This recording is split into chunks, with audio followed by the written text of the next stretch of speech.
certainly makes sense, but did not make money. Team winds up with the loss. Game number 2 here. Luminosity going to opt for the first pick overall.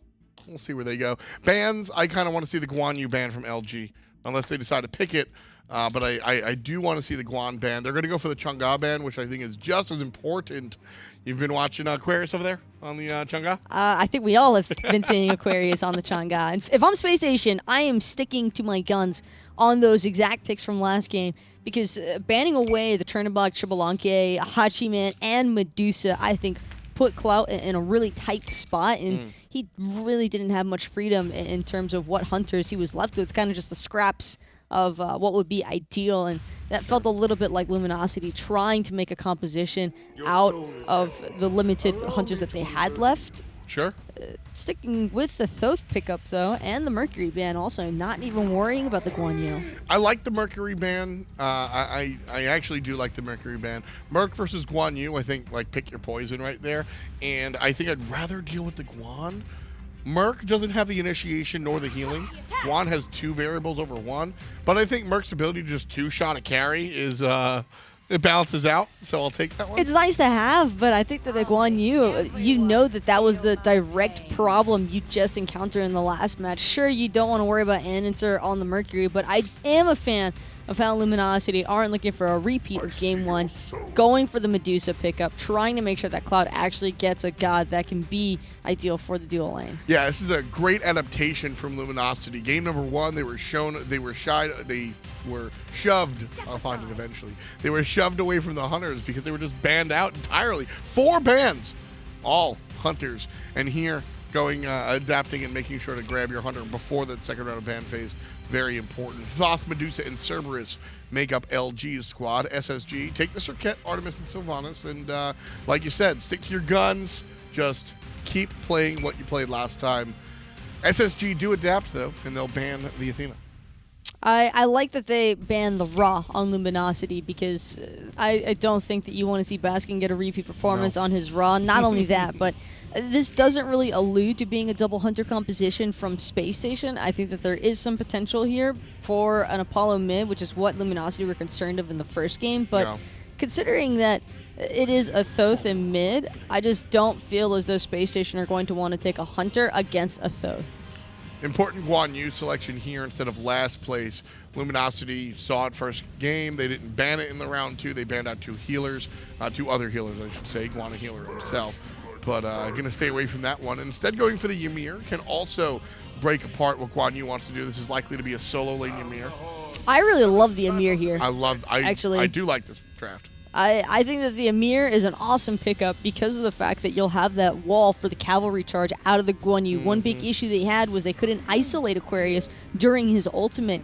Now, with the Ymir, that's going to be possible. Nox also, bit of a flavor pickup here from Space Station, but the silence just destroys Thor. The silence really does destroy Thor. I want to make a note, Ymir and Thor both bring geometry to stop Guan Yu. This was a brilliant draft from Luminosity Gaming.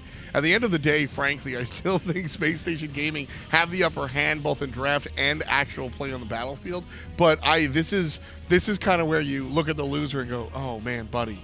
Because I think that Luminosity did everything that they need to in this draft. They adapted with the hunter selection early. They got 2 characters that are going to shut down Guan Yu's ability, specifically his initiation, which is what lost him the game, arguably. I love this draft from LG. It's deadly, though, going for that first pick selection because in the end, you ultimately don't get to decide what Space Station are going to lock in. And Space Station being able to hold Baskin's pick the entire way through, there was a plethora of mages for him to choose from, and he just went for the one that was going to really mess up that Thor, I think. Yeah, this is my style, where they go directly for not like the tier list, but they go, what's going to work best against this specific composition? Nox isn't an evergreen character. You can't pick her all the time. This is when you pick her. Will she get the win? I think so. Space Station Gaming poised to take the set. Let's get into it. Thanks, Tom. Thanks, Taco. Great job there on the desk. And Tom said he felt like LG did just about everything right here. To be fair, I feel like they did a lot right game 1. I don't have a whole lot of complaints. They did. They looked pretty good game 1. It was rough, though. Man, I am surprised, though, at no Odin again against this team composition. The only change out is the Ra, but There's still so much healing that I think Odin could have worked out. Good against the Artemis. Would have been good against a lot of different mid laners that Baskin could have gone for. To be fair, Baskin plays a lot of the Scylla, and that would be good against the Odin. But still, it surprises me, especially, it's not like Weekend got one of his best gods here. You know, like we can all be honest with each other. We saw Thor get locked in for Weekend, and we all kind of went, oof. Well, we'll see. We will see. We'll see. Yeah, we don't know. Maybe it's Kiki playing Thor. You don't know, Ryan. You don't know. Actually, that might be better. That might be. Well, who do you all think is going to win? Let us know in Mixer Chat. The poll should be up there for y'all to vote right now and give us your thoughts on that one. I knew LG was going to need help today, and so I wore this tie. Oh, no, God. They do better when I wear the best tie on Earth. This one. It's actually true. Can we go into game, please? This tie tells the audience that I'm here, I'm ready to have fun, I'm excited to be here, and also the Luminosity has a slightly better chance to win. I feel like when you put that tie on, you're trying to convince Graham to change the schedule and not put you on camera very much. That's what I feel like you're trying to do. No, because like, who would want to see that? Who would want to be seen wearing it? But I know that Graham would never deny the public the great honor of being able to see me wearing this tie. I wish that he would. Remember last time that we did a poll on if chat liked my tie, and it was literally 50-50? Yeah, that was actually the best result. I wouldn't have wanted it any other way. That was awesome. 50% of you are very smart. Weekend is going to be playing the Thor. Nothing too crazy. It's going to be the Ymir solo for Kiki up against Aquarius. Still kind of works similarly. Has a way to interrupt that Talu Assault and try and interrupt some of what this Guan Yu's going to do. Cerberus back over here along with the Medusa. Remember, this was banned in Game 1, so Clout on one of the Hunters Spacestation tried to keep from it. For good reason, too. I think Medusa's really strong right now. That little change to add in that extra Viper shot at ranks 4 and 5 to bring it up to 4 in total. It's really made a big difference for her in that mid-game power spike that she normally hits is that much better. And I think people just it made people play her and realize, hey, this god's pretty darn good. Yeah, just a nice little nudge, because that didn't change the fact that Petrify is still one of the better Hunter ultimates you could ask for, or that Lacerate. It does a ton of damage if you can get it off safely, or you can use it to get to disengage. So yeah, Medusa has a lot of good things working out for her. I think that we just need a little bit of nudge for people to recognize, and we're seeing it all here in full force as Clout takes it up against BaRRaCCuDDa's Artemis, which you saw him play to great effect in Game 1. Surprised that Baskin's going for that Book of Souls rush here. CDR is so good on Nox. I know, it really is, and instead of going with that Mage's Blessing, get a little extra that MP5 as well, instead, as you said, going with the tier 2. So we'll see exactly where he wants to go. Maybe he wants to try and prioritize burst as soon as possible. If he wants to go Soul Reaver, or maybe he wants that nice power bank of the Book of Thoth is something that a lot of Nox players really seem to like going for. And look, her scaling is just absurd. It is so good. She does such insane damage in the late game. But for me, Nox is so much more about being a control character than a damage character. Yeah, any mage that has a 100% scaling ability on a regular ability, if you hit both parts of her dash, Finch, it is 140% scaling. What? But see, it's like one of those things you feel like you know intuitively, because you're always like, wow, that was a lot of damage. Yeah. You know what I mean? Like, whenever it happens to you, like, wow, that was a lot. So yeah, no surprise. So going for damage on Nox is very tempting, but I think that you're getting that damage in the late game anyways with your regular build, and if you prioritize a bit of CDR early, Mage's Blessing, Chronos Pendant is certainly more than enough in that spot. You just become so obnoxious, so hard to lock down, so hard to kill, and more uses of that ultimate is never a bad thing on Nox. I mean, that is an absolute nightmare to deal with, get it, in the team fights, because it does so much damage, covers a big area, and reduces the damage that you're outputting. Yeah, it's a terror, you could say. I already made the joke, bitch. What do you mean? I didn't make a joke. Then why'd you say it with your I'm making a joke voice? Checkmate. Is that what that is? Yeah. Checkmatey. I did want to point out, though, take a look at Geno, giving a lot of respect to the control of Space Station Gaming, to the point of picking up purification beads of his own. Don't mind it. Do not mind it one bit. Look, a lot of times a support player, when they get beads, you're kind of looking at them sideways because they're not helping out their team as much. Where's the sprint? Where's the shell for your team? But you won't get to survive and peel for your team at all. Did he just Baskin's insane. What did he Well, did you see where he hit him with the Siphon Darkness? He was right on the edge where he catches him at the root, so that's perfect already. And then perfectly with the ultimate to catch the dash for Keeks, and it was just enough damage to get the kill. I mean, stop questioning him, by the way. Clearly. Good Lord. I just, like, that was just watching LeBron, like, 360 dunk on someone. And what am I supposed to say about that? There's nothing to break down. It's just that he's better than you. Yeah, that's all there is to that. We saw it even hitting level 5 first ahead of Keek, so he had that opportunity. Just a great job so far to put himself in that position. But we're trying to talk a little bit here about Geno on these beads. I mean, it's true that you want to be able to survive, to be able to peel for the team. But I mean, even JeffHindla on the Sylvanus feels comfortable. Well, actually, this could be trouble. Weekend went up into the air, wall to wall off JeffHindla. Not going to be able to really sprint out of this one without that relic available. Dashing in is Clout, and Geno's able to find the kill. Now BaRRa has to retreat. Stygian Torment's gonna land, pull him right back in. Petrify for the slow. BaRRaCCuDDa falls as well. Nice play there in the duo lane by Luminosity, but on the right-hand side, Andy gets walled off. Kiki prevents himself from getting stunned. He's gonna kill andinster here, I think. He had the turnaround damage and is able to find the kill. Now Aquarius needs to be able to even this one out, and he will. So Spacestation Gaming do have 2 kills, but a great play in duo and the turnaround from Kiki give them 3 up. Also, I made fun of Weekend a little bit in the Thor. It's a well-known sort of joke that Weekend's Thor leaves a little bit to be desired, so I got to give him credit when he makes a nice play. That wall on JeffHindla was perfectly placed and played that gank well, so I feel like I need to say that. Yeah, he did definitely set that one up for the rest of the squad. And able to find some very important kills around the map.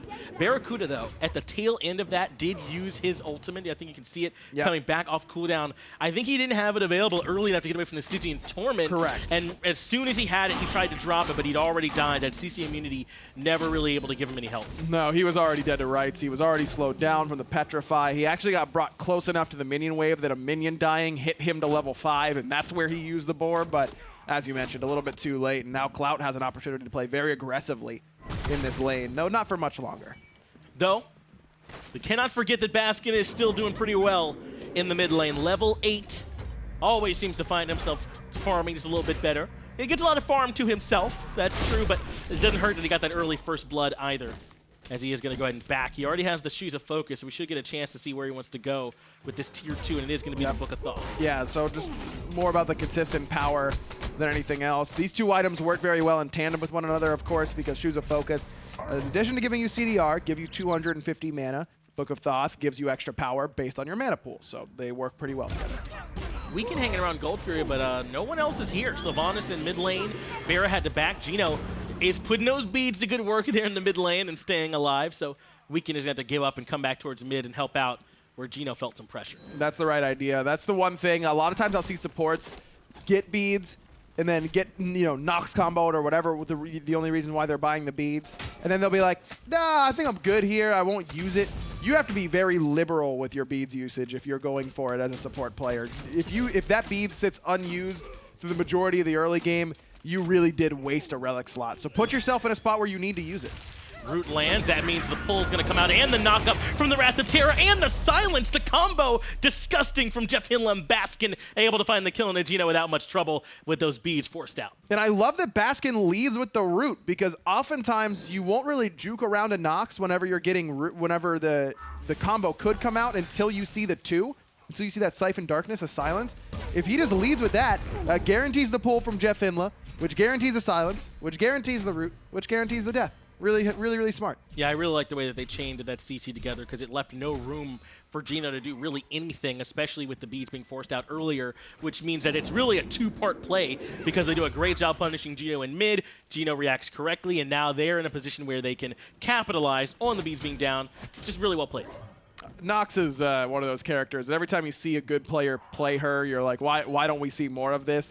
It's really just that the consistency isn't always there for Nox, and purification beads are literally a Nox doesn't do damage to me button, when oftentimes it just gets you out of CC. All of Nox's damage is attached to CC outside of the ultimate, of course, or the dash. Don't nitpick me, you know I'm right. And so it feels a little bit awkward at times when you have this many gods that rely on chasing out purification beads. Baskin doesn't feel that bad about getting his combo beads away by Weekend, because then BaRRa gets a free boar on him. You know what I mean? This is the way you draft Nox, is late in the draft so they can't get Geb, which is a Nox can't do damage to you button on the shield, and late enough that the rest of your draft works well around it as well. And it's yet again another composition where I like when you're able to throw flavor in here when you already have one really strong combo. direction here, as Geno has to use the ultimate defensively to try and get away. JeffHindla still okay. Final Judgment comes out from Keeks. Doesn't find much there. Stun does land onto andinster, who has to use the beads there to retreat. So in the end, LG do get something rather valuable. That was really good from Geno. Good timing on the Stygian Torment on the stare down there between him and andinster, and timed his Stygian Torment nicely to give himself CC immunity. Didn't have the beads from the last little skirmish in the mid lane. That was well played by Geno, because then he got the beads after that as well, away from andinster. And we can calmly, not using the beads just now, there wasn't really much follow-up we could tell for sure, but there could have been anyone in the jungle, and we can calmly sort of waited it out from that route from Nox, so he should be okay moving forward. But I was trying to allude to earlier is it's the same reason why that crit from the Artemis is so strong late. When Nox comes in, you already have to worry so much about Guan Yu and Sylvanus healing. When it's like third down on the checklist of things you have to worry about, that's really when you get to see sort of the max potency of it. Exactly, and Spacestation is playing around their healer comps so well so far. Jeff is absolutely crushed. Easy kill there for Luminosity to, again, take advantage of that immobile Sylvanus. Geno looking very comfortable on this Cerberus, isn't he? I know he got caught out just a moment ago, but he really has been playing it well. And I know that LG hasn't had the most success, but certainly, I mean, we can give some credit to Geno. He's been playing well for them from this support role, especially here this game on the Cerberus so far. He has. As a newer member to the SPL, I think Geno has certainly proven that he's worthy to be in this league and can make plays given the right opportunity. A lot of times, especially on teams that don't have great records, supports end up looking a little bit lackluster. Yes. You know, their score lines aren't good, so the public won't think they're very good. I don't think that's the case here for Geno. Baskin was able to dash away. Petrify not going to catch him. Baskin already around the corner. So in the end, he will be okay. He didn't even have to use beads. But you're right. A support, even on a good team, can sometimes not look great just because of the nature of being support. So it can make life look even harder when you're on a team that's struggling. And Geno, I feel like, has risen above that to a certain extent and still looks strong. Let's even keep that going for him. LG certainly need every bit of help they can get up against the strong Spacestation squad, which already has Baskin off to a pretty good start. And he can't quite find that Cobra's Kiss in the mid lane, and Keegs can't quite find the stun. So no harm, no foul between those two. Baskin is trying to rush himself to level 12 to get that second relic. Probably going to be a Chronos Pendant here to get himself even closer to that CDR cap and put himself in a really nice position, as Aquarius realizes he's a little bit deep, so use that ultimate defensively and quickly navigates the maze that Kiki put up for him. And we've been talking about just how much control this Space Station roster has, and I think correctly it's a ton of control. But so does Luminosity, with the Ymir over in the solo lane, Thor, Thoth, and Cerberus as well. I mean, we saw it just now where Baskin barely escaped after that fight over the Oracles. I mean, LG have a ton of control in their own right. They do, and that's a great point. That even as much as control as Space Station has, Luminosity can match that in some ways. And they have things that Space Station does not, where SSG has a little bit more punish on you if you don't have beads, because their damage is so insane from a lot of these characters. Luminosity can create walls where beads aren't going to help you in the Ymir and the Thor, and that's where they really need to take this composition, is into the jungle. Start taking these jungle fights, because that's where your composition is going to be at its strongest. A little surprised Clout dropped it that very first time, but now Space Station able to move in a little bit more confidently. Geno gets hit by the Cobra's Kiss, does have Stygian Torment, but he's already deleted. Weekend goes up into the air. JeffHindla is the target. 1-for-1 so far, support for support. And in the end, it's even. And again, because I made fun of him, I have to do this. Weekend has not missed an ultimate yet this game. That's fair. He's been pretty solid. 2-0-1. On the Thor. The early Crusher doesn't go for the early Brawlers, but it makes sense based on where he has been on the map. He hasn't been to solo at all, and that's the primary healing you have to worry about in this team composition. Sylvanus healing's there, yes, but it's not the same potency as a Conviction or anything like that. It's the right idea to, if you're not going anti-heal, just stay away from the healers. And how many of his dunks have been when JeffHindla's below half HP already, where the anti-heal would be irrelevant at that point, where it's been all-in commits, less about poking from the Thor, and so that's why this Crusher is actually even better than the Brawlers at this stage. Right, to talk about how Weekend's been doing a good job here on this Thor, but I mean, you got to wonder, an even trade when it was LG who was starting up that fight in the first place. I mean, they had to have been looking for more. Initially, Clout was pulling the Gold Fury, drops it for a moment, had some good zoning on Space Station. They come back to it, and they just get a great pick off on a Geno. Really, andinster hitting that Cobra's Kiss helped set that all up. It did, and that got Geno's ultimate and his beads. So Geno will be susceptible to CC for a little bit. And it looks like Geno's going for a fairly late Gauntlet of Thebes, whereas JeffHindla is rushing his. It's going to work out pretty nicely for Geno, I think, because Jeff isn't that far ahead in Gauntlet stacks quite yet as Space Station sneak away a Pyromancer from Luminosity. Just a little bit of lack of vision on that right-hand side in the early game here. But with Geno not being so far behind in Gauntlet of Thebes stacks, if he can back and finishes off in the next wave or two, I think that this delayed build has really worked out for him. But if he has to wait even longer than that, Jeff's Gauntlet of Thebes is going to be fully stacked, and he'll be working towards his next item before Geno can really get relevant stacks on his. I love plays like that, though, as Keeks gets caught in the middle lane, doesn't use beats. They come out late, but it's too late now. Baskin hits him with the shot, and now Geno is in trouble. Does have Stygian Torment that is going to pull JeffHindla. The wall means he doesn't go as far forward as he could have. Jeff doesn't have a pull or a root, so Geno just barely makes it out. Keegs turns around and gets immediately clotheslined by that ultimate from Nox. He had the Aegis available, just at some point you just have to expect Baskin's going to hit it, right? And just use the Aegis anyways. I mean, he had the beads for the combo, though. I mean, he didn't use them, right? He takes the whole brunt of the damage and then uses the beads. You're right. That's definitely where that went wrong. The Gold Fury, though, does end up going down. Space Station able to grab that one.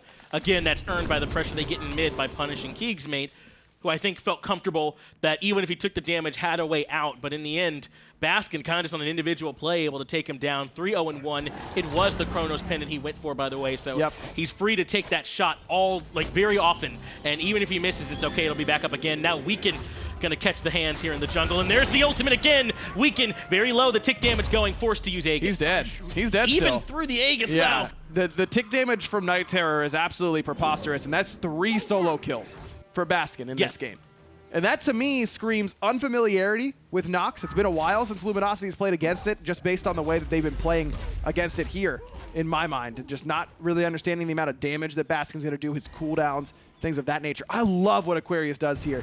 Gives andinster an escort out from stealing that speed. That's perfect. Comes in, andinster is going to be just fine. But I'm with you on this Nox play so far. It really has felt like, even in situations where, you know, okay, so you got hit by the root or you weren't expecting the Nox, where they're not even using beads, and they end up getting punished by it. Is now Kiki in trouble. Wrath the Terror right into the root. Is going to be walled off by himself. He should almost certainly be dead now. Geno, though, comes in with the Stygian Torment to change the complexion of the fight, but Aquarius not done yet. Gets the stun. He's going to keep looking for Kiki with the Talon of Assault, but the wall's perfect to get him out. Man, just enough CDR. And now Weaken's here. Great wall from him again. Aquarius very low, but full combo didn't get it done. He will finally fall as he walks back into the hammer swing from Weaken, who, even with the lead that Luminosity has had to look up to from Space Station, Weaken stayed ahead of andinster so far. And that's in large part due to the kills that he's gotten. That was kill number 3, whereas Andy still has the 0 in the kill department so far. Well, when stuff positive is happening for Luminosity, almost certainly Geno's a part of it, and I think Kiki's dead to rights if Geno doesn't come in with that Stygian Torment and help get him out. Even with that wall, which didn't quite work, as you mentioned, Kiki was slowed. He came in, creating some space. They do get some more assistance, obviously, but that was sort of that initial wave that kept Kiki alive. Man, the HP that Ymir has, even this early on in the game, one of the highest base HP pools in the game, the highest health per level pool. He's only got 1 health item, and he's got 2,400 HP. It's a lot. He ate a full combo from andinster. A full combo, including the passive proc. Ate a full Talu Assault and a half, a full mounted archery, and lived. And he's got no healing on his team. That's right. He didn't really get much support at all until the rest of the squad came in. Clout in trouble, just backing on his own purple, but Andy spotting it out, comes in, forces out the Aegis. No beads available for Clout. The auto attack to proc those poisons is going to be big. Really nowhere for him to go. BaRRaCCuDDa, of course, comes in and finds the last hit. Now Clout ends up taking a punishment that Kiki was able to avoid. And that's big because Clout was off to a really good start in farm, level 17. Andy was 4 levels down there, and that's why Clout almost was able to turn it around onto the Serqet player. Wow. But Andy's struggling. Andy's really far behind in farm. And look, that is so much because Baskin will just farm the jungle by himself. Yes. And take farm as if he's the only one who needs it. And oftentimes it works out, but it does set andinster behind in some of these games. BaRRaCCuDDa drops the boar for the CC immunity. It goes to the fight. BaRRaCCuDDa, my man, stepping forward into 3 members. He did have some support coming, but if they had turned around, he'd have been alone there for a minute, man. Anyone who's questioning, is BaRRaCCuDDa still feeling it? You just got to watch a couple plays like that. He is unafraid. Baskin here now, Weekend, not deterred. He's going to go up into the air looking for a target. It will be BaRRaCCuDDa. He lands it. The Bear's quick beads gets him out of that danger. Weekend, on the other hand, in plenty. Now comes out the ultimate. Doesn't quite hit it from Weekend. A good sidestep. BaRRa has to drop the Aegis himself. Kiki goes right into the shard device. Baskin tanks it just so he can get in range for the root, of course. And now Kiki ends up falling as well. Aquarius comes in on the backside. Keegs has to use Aegis early. Weekend already dead. Double kill. Baskin on a rampage as he takes down Keegs. Geno gets a big Stygian. Torment pulls everyone back in, but all his friends are dead. There's no follow-up. Now Clout falls as well. Geno, last one alive, and make that a deicide for Spacestation Gaming. This Nox pick, man, what a selection it has been for Baskin, and is just putting on a clinic on how to play this goddess, one that we haven't seen really at all in Season 5. When was the last time we saw Nox?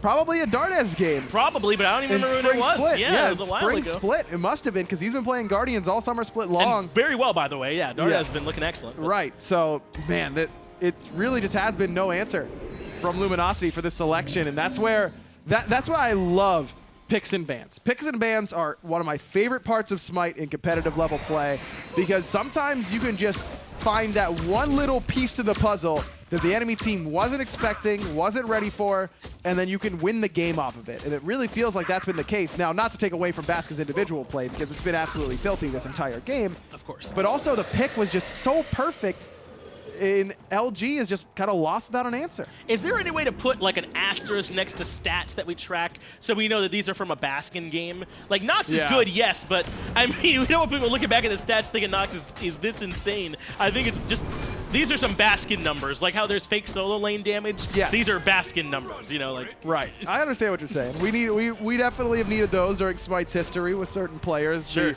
The adapting numbers for KDA and that kind of stuff, where he just makes he just totally screws over the curve for the rest of the league. Yeah, that's happened.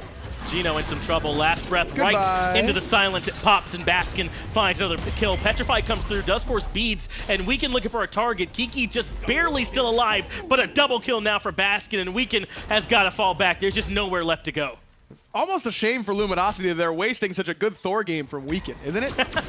That's the first Thor ult that Weekend hasn't hit, and Luminosity is still getting ran because SSG is so far ahead. It's just been a rough game so far. Fire Giant now being looked at 21 minutes, 25 seconds. And you talked about it already, right? Where andinster is behind, but it's almost by design. That's the way Spacestation plays. It's to put Baskin in a position to do these kinds of plays, and he's good enough that they can afford to let him get off like this. Well, let's not give SSG too much credit here. I don't know that it's by design. I don't think that they can stop Baskin from stealing all their farm. That's fair. So they just live with it.